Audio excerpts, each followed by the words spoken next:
এই ভিডিওটা ওর দিক ধাক্কা দেন না, আগে ভাইয়ের কথাগুলো শুনেন, তারপর একটা লাইক, একটা কমেন্ট, আর ভিডিওটা সবার মাঝে শেয়ার করে দেন। মোহাম্মদ আলী জিন্নার বংশধর কিস্তি বাবা ইউনুস আলী জিন্না দেখেন কি বলেছে। শেখ পরিবারের সহস্রাধিক প্রতিষ্ঠানের নাম পরিবর্তন করা হয়েছে। আরে খানকির ছেলে, তুই তো পরিবর্তন করতে পছন্দ করিস, তোর জীবনে অনেক কিছু পরিবর্তন করেছিস, সেগুলো আমাদেরকে বল। সর্বপ্রথম তুই তোর ধর্ম পরিবর্তন করে তুই খ্রিস্টান ধর্ম গ্রহণ করেছিস। তারপর তুই কোনো মুসলিম নারীকে বিয়ে না করে তুই ইহুদির মেয়ে বিয়ে করেছিস।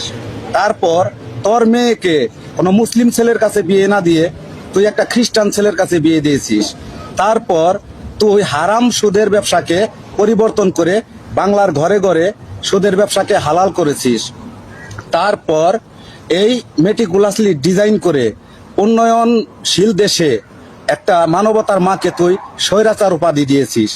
তারপর তুই ইমাম সাহেবের নামাজের নিয়মকে ভুল উপাখ্যান করে তুই পরিবর্তন করেছিস। ইমাম সাহেব রুকুতে চলে গেছে আর তুই চলে গেছিস সেজদাতে। ইমাম সাহেব তাকবীরে চলে গেছে, তুই চলে গেছিস রুকুতে। তুই আরো অনেক কিছু পরিবর্তন করেছিস। তো এখন তোর বাবার নামটাও পরিবর্তন কর, কারণ তোরে যে জন্ম দিছে তার অরিজিনাল নামটা তোর ব্যবহার করা উচিত। তুই তো কোথায় থেকে জন্ম সেটা তো আমরা জানি, কিন্তু তোর মা জানে, তোর বাবা তো জানে না। তো তোর বাবার নামটা নকল ভাবে ব্যবহার কেন করছিস ওটা